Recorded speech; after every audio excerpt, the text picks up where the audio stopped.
Hi, I'm Olivia Evans.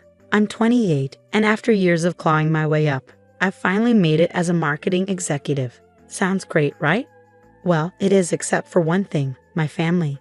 Or more specifically, my dad, Richard Evans. He's a big shot businessman who's spent my entire life making me feel like I'll never measure up. Growing up, everything was about Mark, my cousin. You'd think he was the second coming of Christ, the way my dad talks about him. I swear, if my dad could have traded me for him, he wouldn't have hesitated. Once, when I was 10, I won first place at a school science fair. I couldn't wait to show my dad, so I ran into his office, clutching my trophy. And what did he say? "That's nice, sweetie. But did you hear Mark made varsity as a freshman? Seriously?" It was always like that. Mark was the golden child, and I was just there. The only person who ever truly understood me was my mom. She was my rock, always ready with a hug or words of encouragement. But when she passed away when I was 18, my world shattered. Dad buried himself in work, leaving me to grieve alone. And now here I am, packing for the annual family reunion at my dad's fancy estate. I'm dreading it. My phone buzzes. It's Aunt Susan, Dad's sister. "Hey, sweetie. Can't wait to see you tomorrow. You're coming, right?" I sigh and type back, "Wouldn't miss it," before tossing my phone onto the bed. Why do I put myself through this every year? I mutter, stuffing clothes into my suitcase. The next day, I pull up to my dad's mansion, my stomach in knots. Uncle Tom's car is already in the driveway. Great, looks like the golden boy is already here. I plaster on my best fake smile as I ring the doorbell. Aunt Susan opens it, beaming. "Olivia, look at you, more beautiful every time I see you." I force a laugh. "Thanks, Aunt Susan, you look great too." She ushers me inside, chattering about how everyone's out back. Your father's firing up the grill. Oh, and Mark brought his new girlfriend. She's just lovely. Of course he did. I bet Dad's already planning their wedding. I take a deep breath and step onto the patio, forcing another smile. My dad's at the grill, and there's Mark, looking smug as ever. Well, Dad slurs. Look who finally decided to grace us with her presence. Traffic was awful, I lie, trying to keep things civil. How's everyone doing? Mark jumps in, practically glowing. Oh, we're great. I was just telling Uncle Rick about my new business venture. It's going to be huge. I nod, barely listening as he drones on about his latest get-rich-quick scheme, while everyone hangs on his every word. Aunt Susan appears at my side, handing me a glass of wine. "You look like you could use this," she says. "Thanks," I mutter, taking a big sip. The evening drags on, and we all sit around the large table on the patio. Everyone's laughing at my dad's increasingly inappropriate jokes, but I feel the tension simmering under my skin. Suddenly, Dad stands up, swaying slightly. "I'd like to make a toast," he announces, his voice booming, "to my nephew Mark, the son I never had." A cheer erupts from the table, but I can feel my face burning with embarrassment and anger. "Mark, my boy," Dad continues, "you've made me proud. This new business venture is exactly what this family needs. Unlike some people." His eyes flick to me for just a second before he looks away. I grip my wine glass so tightly my knuckles turn white. But nothing could have prepared me for what came next. "You know," my father slurred, swaying slightly. "I always thought having kids would be great, but sometimes mistakes happen." The table went silent. Every pair of eyes turned toward me. "Dad," I whispered, barely able to get the words out. "What are you saying?" He laughed, a harsh, bitter sound that cut through the quiet. "Oh, come on, Olivia. You know you were never part of the plan. Your mother insisted on keeping you, but me? I knew you'd never live up to the Evans name." The silence was suffocating. I stood so abruptly that my chair toppled over, the noise echoing through the stillness. "Excuse me," I choked out, rushing inside, barely able to hold back the tears. I found myself in my father's study, tears streaming down my face. How could he say something like that, especially in front of everyone? The door creaked open behind me. I didn't need to turn around to know who it was. "What do you want?" I spat. "To explain," my father said, his voice strangely calm. I turned to face him, fury and pain warring inside me. "Explain what?" "That I'm not good enough for this family." He sighed, settling into his leather chair as if we were having a casual conversation. "It's not just about that. I've decided to make some changes to my will. Mark has shown real promise, And? You're giving him my inheritance? I cut him off, my voice full of disbelief. He didn't flinch. The majority of it, yes. It's what's best for the family business.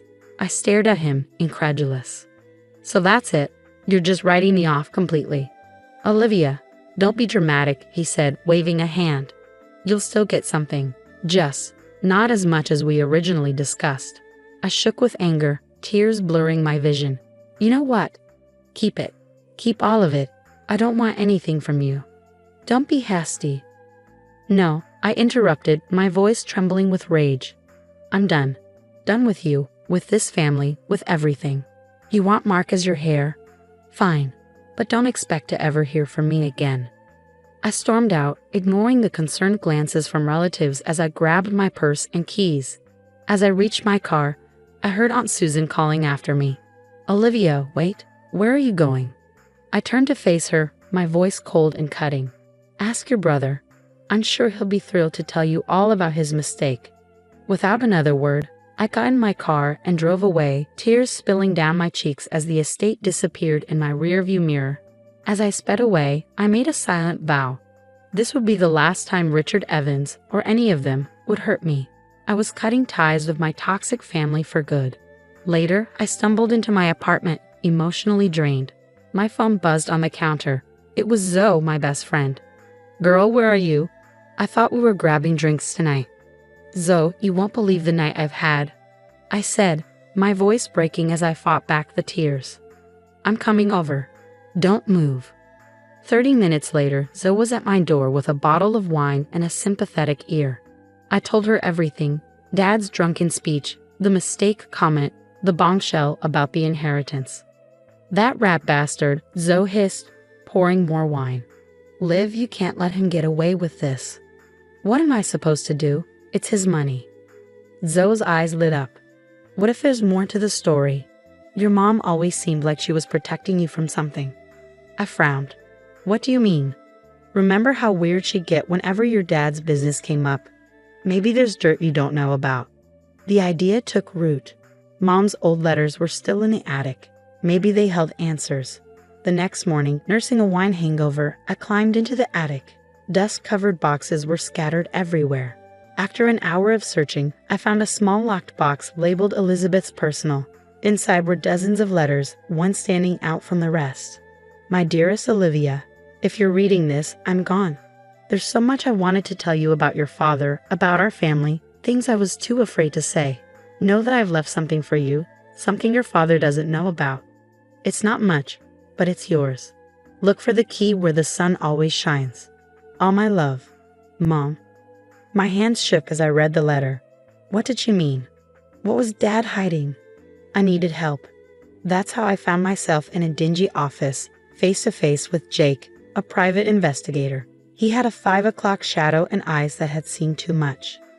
So, he said, leaning back in his creaky chair, you want me to dig up dirt on your old man. I needed to know the truth about my father, the business, everything. Jake nodded slowly. All right, Miss Evans. But I warn you, sometimes the truth ain't pretty. A week later, Jake called. You better come down here. You're going to want to see this for yourself. I rushed to his office, my heart pounding. Jake had files spread across his desk. Your daddy's been a busy boy, he said, pointing to the papers. Offshore accounts, shell companies, the works. And get this, your cousin Mark, he's in it up to his eyeballs too. I flipped through the documents, my stomach turning. Fraud, embezzlement, insider trading, it was all there, laid out in black and white. There's more, Jake continued. Your mom, she knew. That's why she set up a separate account for you. It's not much compared to your dad's fortune, but it's clean. And it's all yours. I sat there stunned. Mom had known all along. She tried to protect me the only way she could. What do I do now? I asked, feeling completely overwhelmed. Jake leaned forward, his gaze steady. That's up to you, Miss Evans. But if I were you, I'd make him pay. As I left Jake's office, my mind was spinning.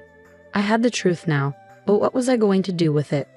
One thing was certain, this wasn't over. Not by a long shot. Dad and Mark thought they could push me aside. They had no idea what was coming. And now, here I am, standing outside my father's office. My heart is pounding like a jackhammer, and the USB drive in my hand feels impossibly heavy. It's showtime. I stride in, channeling all the confidence I've faked over the years. Dad and Mark look up, their surprise quickly shifting to annoyance. "What's the meaning of this, Olivia?" Dad barks. I smirk. "Oh, just thought I'd drop by for a little family meeting. You know, to discuss offshore accounts, fraud, the usual Evans family business." Their faces, priceless. I wish I had a camera. "You can't prove anything," Mark sputters, his confidence shaken. "Actually, cousin dearest, I can. And I will, unless you're willing to make a deal." Long story short, I walked out of there with my rightful share of the company and a very legally binding agreement. Turns out, I'm pretty good at hostile takeovers. So what's next for Olivia Evans? Who knows? But one thing's for sure, I'm done living in anyone's shadow. This is my story now, and I'm just getting started. The story of Olivia Evans has come to an end. Now we want to hear from you. What would you do if you discovered your family's darkest secrets? Would you expose them, even if it meant destroying your family's reputation? Or would you stay quiet to protect the people you love? How far would you go for justice? Is revenge ever truly worth it? Share your thoughts in the comments below. What would you have done in Olivia's shoes? Do you think she made the right choice? Have you ever had to cut ties with toxic family members? How did it impact your life? Where do you draw the line between family loyalty and personal integrity?